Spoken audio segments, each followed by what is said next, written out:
Welcome back to BackChat Bites, everybody. Today I'm welcoming Carly to our podcast. Carly is part of our BackChat Mama Village. She's also a teacher with over 20 years experience. So you're wearing two really big hats. Carly, you're juggling a lot. Tell us about your experiences first as a teacher. I want to hear a little bit more about that because I'm interested in, 20 years ago when you started teaching, there were no smartphones. There was no TikTok. There was no Instagram. There was no WhatsApp, no Roblox, no Fortnite. Yeah. How have things changed?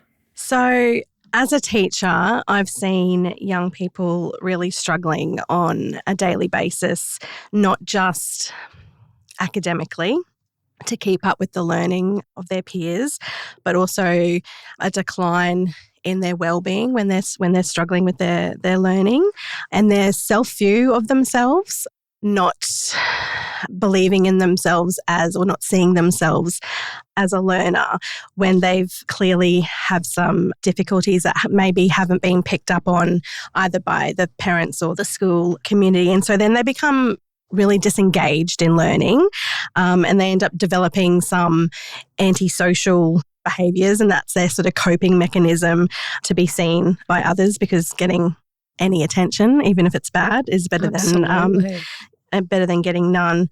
And on that note, Carly, I talk a lot about cost of living crisis, both parents working, emotional connection, mental connection, physically, parents even being there for children. The impact of that. Is that kind of what you're seeing transpire in the classroom? Absolutely. Teachers feel the heavy weight of being that person that's a safe place for a lot of children. And even the most well-meaning of families, like you say, the most affluent of families, often those children are the most disconnected from their families because their parents are just working round the clock in their jobs. And so teachers are being more and more pulled into taking on so much more of a role than academic learning and providing emotional support, providing physical support. The research says that before they can engage in learning, their hierarchy of needs need to be taken care of, and basic just having needs, basic needs, being clothed, fed, a safe place to go at night. And until all those needs are met, then it's very difficult for the learning to happen. So schools are more and more focusing on catering for those needs, and then the learning will come. And that's student well-being. That's their emotional needs. That's their mental needs. Kids aren't getting it from home. It's something I'm hearing across Queensland and Australia from a lot of teachers, a lot of difficulties in classrooms with children where home is not a safe place to go. Is this something you've experienced where you have little ones who aren't getting the access to help? They're not in a home where a family can access it. So as a result of there being no access, none of that emotional connection at home, none of that help coming from home, and how does that look again in the classroom? How is that looking here in our schools? Fortunately, some schools are starting to tap into having maybe one day a week the school is purchasing a social worker. We're seeing a rise in the need to have a chaplain based at the school. Some schools are having wellbeing mentors, I suppose you could say, for students, but that's very few and far. And the school has to find the money. It always comes back to the money. And schools. If you were to ask a school that had students that were really struggling and the school was struggling to support the family at what they need, if you were to ask them what they needed, they wouldn't be asking for equipment or buildings.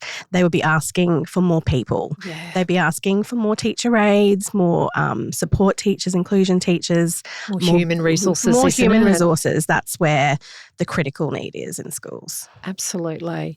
And what do you think about a really big question, something I'm talking about a lot, I'm hearing a lot in clinic about, is the money being spent on the Olympics. Why is this not going into education? Why are we not resourcing education? Why are so many people talking about the lack of resourcing in the early years to get the basics of our curriculum right, particularly for children who are starting school so far behind the eight ball? Yeah, I would like to see our youth crime crisis being addressed, which starts in the early years. These teenagers don't just develop criminal behaviours overnight. No. This is something that starts in the very early formative years. I'd like to see more opportunities for families through NDIS.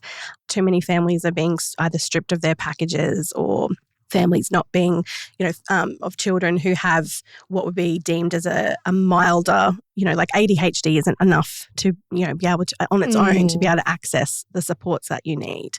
And 6 sessions with a GP is just not going to cut it. No, absolutely not. And a lot of families cannot, especially in this financial era that we're in at the moment, a lot of families just cannot afford to and private health, let alone extra sessions.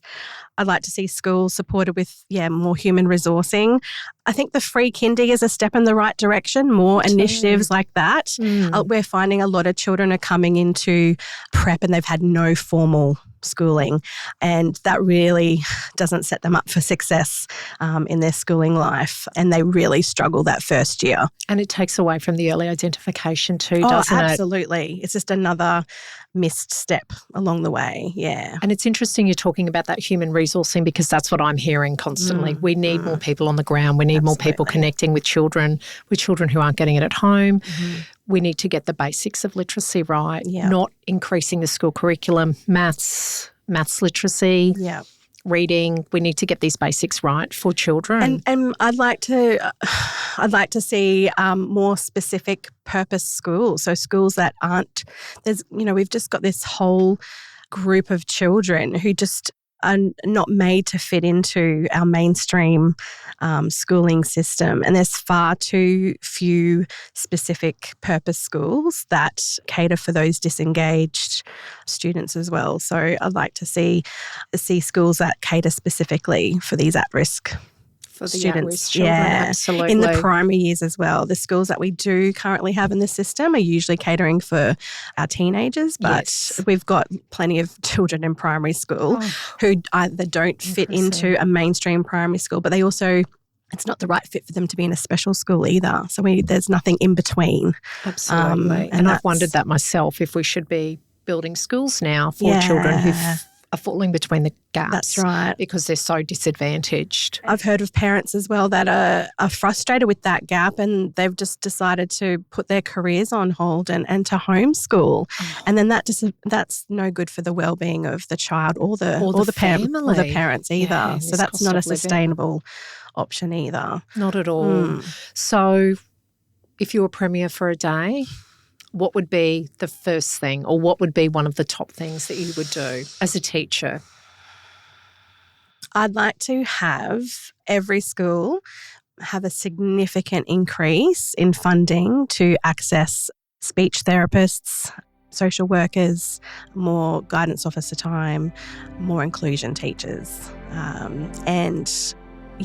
just that support staff that can build the capacity of our classroom teachers, but also staff on the ground that can build relationship with these kids. It's so important, isn't it? Thank you, Carly, for joining us today. Thank you. Thank you for listening to Conversations with Olwen. If you know somebody who needs to hear this episode today, please share it with them. Until next time,